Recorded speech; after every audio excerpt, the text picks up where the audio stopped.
Hi, everyone. We are talking about Wheesht. I'm here with Linda Jennings from Color Storm Yarns, and I'm Valerie, the Knitting Fairy Godmother.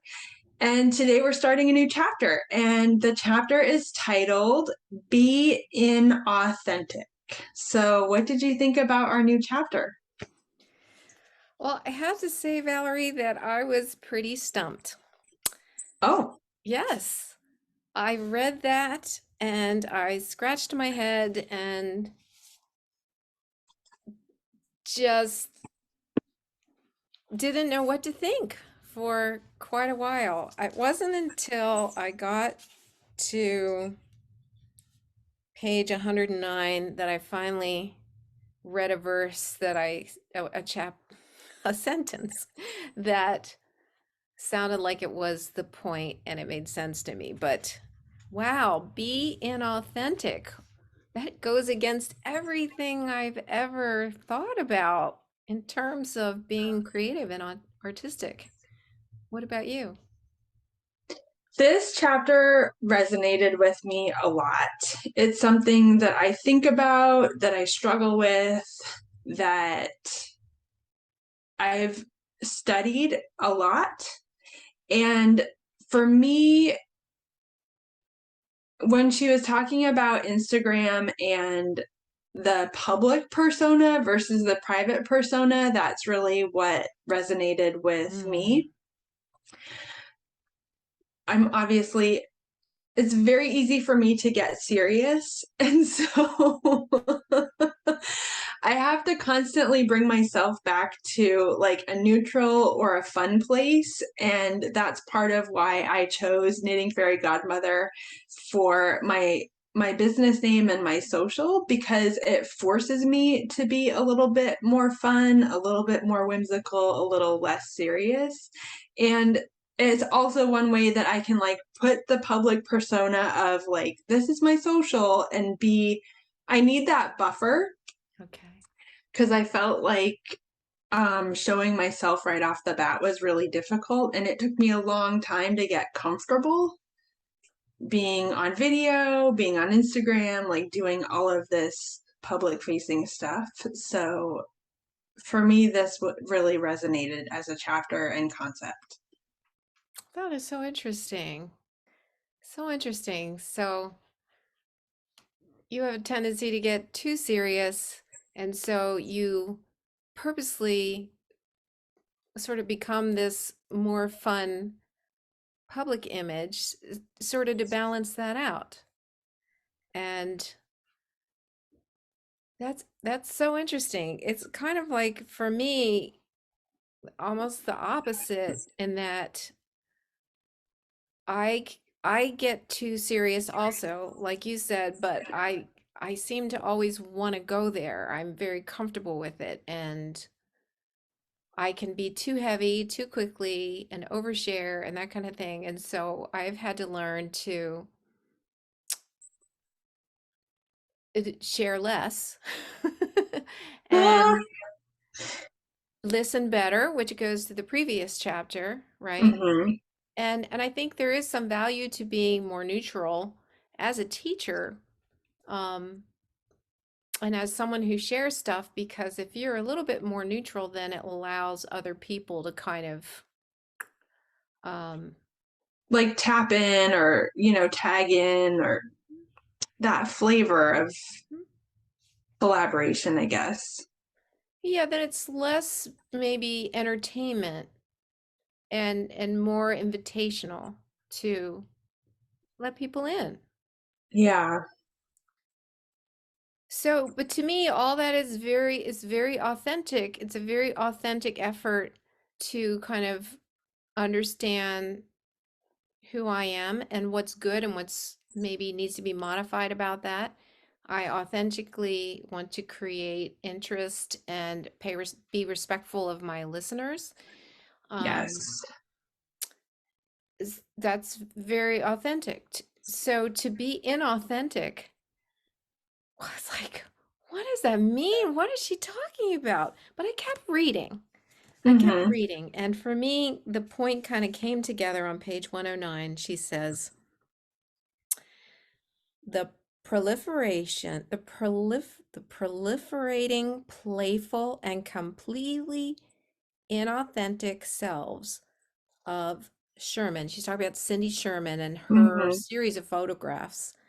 Um, force us to reflect upon our own ways of seeing.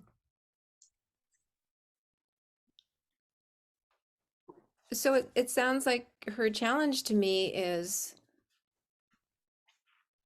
um, be self-critical about the way I look at things.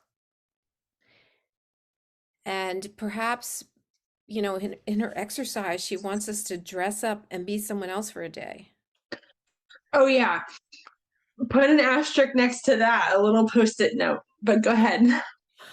And I guess by doing that, it gives you a sort of perhaps new eyes to look at things a little differently. Um, but either way, I think that's her challenge. Cindy Sherman's series of photographs kind of these are little mini portraits of how we view women, and certainly that has changed so much over my lifetime. Mm-hmm. And how important her work was, is amazing. And I certainly have been challenged by my children to look at things differently, right? Every generation does that to the next one, honestly. And the challenge is, can you listen? Can you evolve a little bit? Yeah, I agree. What did you think of her work, Cindy Sherman? I had not heard of her before this chapter. I haven't heard of her either, and for me, it just speaks to like the stereotypes of how women are depicted and some of the um, cultural references of how we treat femininity. And like to your point, that's a moving target. And I love how, gender and gender conformity are changing and shifting, and the questions and the thoughts around that and what it means. But those are, really deep, heavy, loaded questions. No, it's interesting. My daughter Bethany loves um makeup, costume makeup, Mm-hmm. opposed to the Mary Kay look like your beautiful self without anybody knowing kind of makeup. Yeah. Um, and for Halloween, she wore a whole costume and did this beautiful snow leopard makeup on her face, and Oh, then wow. she just takes a picture and then she's done. She doesn't go anywhere. And she's done that a number of times. And talk about someone willing to put on a new self, and look at something through different eyes. She's like mastering this chapter. I mean, I feel like she would be my role model for this chapter. And so I think like I'd probably love to have her give me a makeover and maybe do my face in a way that I normally don't do it, and dress up, which I usually don't, or something. Put on clothes that I normally don't wear, either extremely dressed up or maybe extremely undressed up. I'm usually always in the middle. Yeah, for me, clothes came up a lot with this chapter. I just finished reading a book about clothes, Mm, so that was really interesting synchronicity. Like, I just finished the book last week and I read the chapter after I finished the book. So, the book talked a lot about wearing clothes that we feel good in and how we can choose clothes more deliberately to as a form of expression, mm. which is interesting in this authentic inauthentic conversation. Yeah,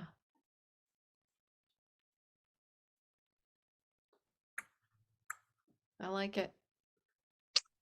But to talk about Bethany and the makeup, to me, it sounds like Bethany's using makeup as an art form of Yes. expression.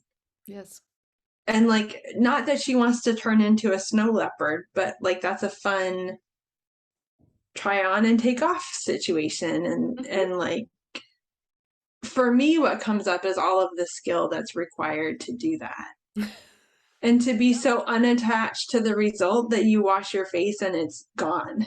Yeah, it's almost like one of Like, those sand paintings that mhm.